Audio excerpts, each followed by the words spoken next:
So a lot of our audience is, entrepreneurs. Some are beginning level entrepreneurs. They may be just starting to develop or hire a small team.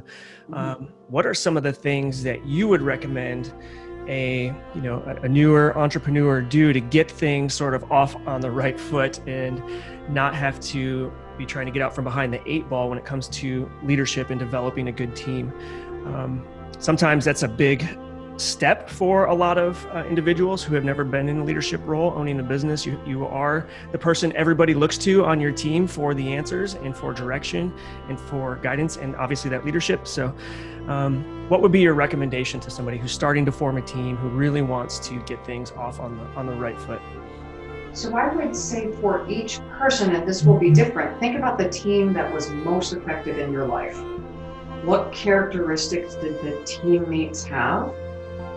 So beyond the skills, we certainly don't want people who are incompetent. We want them to be good at the thing we're hiring them to do. But how do we also hire for the culture we want to create? So do we want collaborative? Do we want empathy? Do we want, I work with a client who's an absolute workaholic. The people who are going to work best with him are workaholics.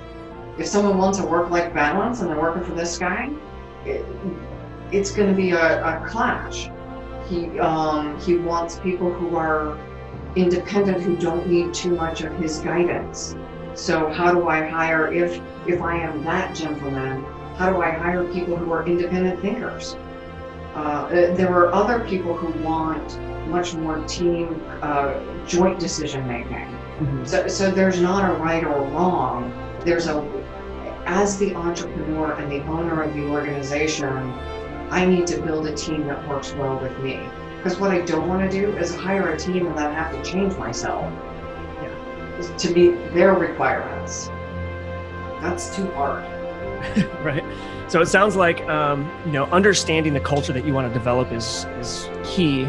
And then choosing your leadership style and creating a team around that specific culture that you want to accomplish or achieve or have within your business is the first step somebody should be taking as they're starting to grow their business. Why is culture? I always hear people talking about culture when they're talking about leadership and developing companies.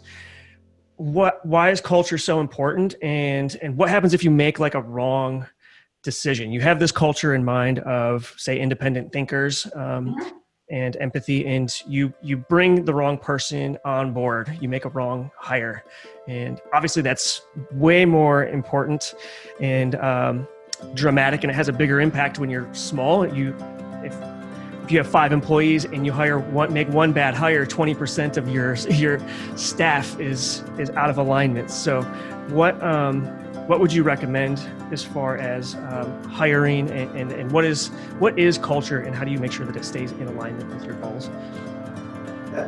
So I'd say we all make bad decisions with bad hires. It's knowing when to fix it and how to fix it. Why does culture matter? So I define the culture as the agreements we make about how we work together. And so I gave the example of my client's work style. Let me use my own to be a little more transparent. I tend also to be a workaholic because it's my company and I want it to be successful. So what I would say of my business manager is I needed someone who was good at managing me, at saying, you know what, you're not doing so well at this thing, you're doing it too late at night, you're not getting the details right, let me take care of her. And she's been fabulous about pulling things out of my hands that I'm not good at. So for me, that was important, and I trust her implicitly. She may not do everything the way I would do it, but she will do it well, and how she does it may in fact be better than what I do. So for me, the culture is one of militant commitment to delivering what we say to our clients, and she absolutely does that without exception. There's a commitment to not only delivering timing, but delivering at a very high level of quality and making an impact in their lives. So we say we don't teach people to talk about leadership, we teach them to be better leaders. So she's reviewing deliverables from classes, giving constructive input. So we have a series of agreements about how we operate. If I had hired someone who wasn't as fastidious about the details, it would be a bad fit, and we would not deliver on our commitments to the client.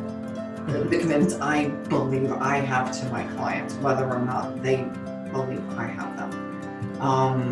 So I think it starts with knowing my value proposition, knowing what I care about as the owner of the company, and then finding a team who cares equally about the stuff that's most important.